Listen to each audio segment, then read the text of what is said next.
பனித்துளிகள் March 9, 2026. இன்றைய தியானத்திற்கான தலைப்பு நீதிமானுடைய சந்ததி. தியான வசனம் சங்கீதம் 37, 26. அவன் நித்தம் இறங்கி கடன் கொடுக்கிறார், அவன் சந்ததி ஆசீர்வதிக்கப்படும்.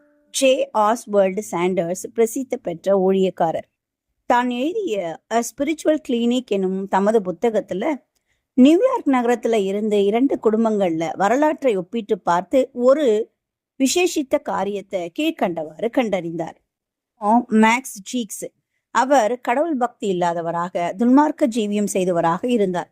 அவர் மணந்த பெண்ணும் ஒரு கொள்கை இல்லாதவளாய் கடவுள் பயம் இல்லாதவளாக இருந்தாள். அவர்களுடைய தலைமுறையில் வந்தவர்கள் 1200 பேரை வைத்து கணக்கெடுக்கப்பட்டது. அதில் 310 பேர் மிகவும் ஏழ்மையான நிலைமையிலும் 440 பேர் தங்களது ஒழுக்கமில்லாத வாழ்க்கையினால் தங்களது சரீரத்தில் வியாதியுடையவர்களாகவும் 130 பேர் தங்களது துஷ்ட நடக்கையினால் சிறை சென்றவர்களாகவும் 100 பேர் குடிகாரர்களாகவும் 60 பேர் திருடர்களாகவும் 190 பேர் விபச்சாரர்களாகவும் இருந்தனர். அடுத்த குடும்பம் ஜோனத்தன் எட்வர்ட் குடும்பம்.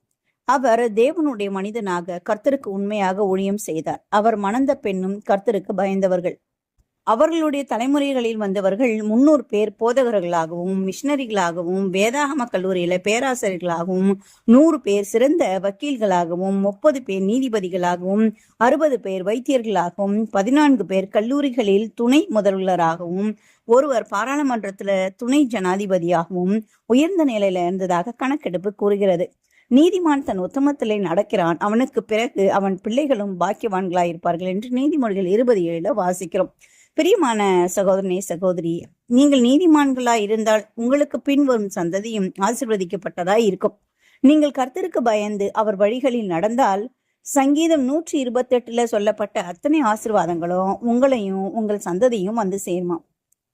நீதிமானுடைய சந்ததி அப்பத்துக்காக இறந்து தெரியாது என்று சங்கீதம் 37:25 நீதிமானுடைய சந்ததி விடுவிக்கப்படும் என்று நீதிமொழிகள் 11:21 நீதிமானுடைய தகப்பன் மிகவும் களி கூறுகிறான் என்று சங்கீதம் 23:24 நீதிமான்களுடைய கூடாரங்கள்ல ரட்சிப்பின் கம்பீரம் சத்தம் உண்டும் என்று சங்கீதம் 118:15 வாசிக்கிறோம். நீதிமான்களுடைய வீடோ நிலைத்திருக்கும். நம்முடைய வாழ்வு நம் சந்ததிக்கு ஆசீர்வாதமா இல்லை சாபமா என்று யோசித்து பார்த்து நாம் வாழும் இன்றைய வாழ்க்கையை உறுதிப்படுத்துவோம். தேவனுக்கென்று வாழ்வோம். நம்முடைய வாழ்க்கை நம்முடைய சந்ததிக்கும் ஆசீர்வாதத்தை கொண்டு வரட்டும். இந்த நாள் உங்களுக்கு இனிய நாளாய் இருக்கட்டும்.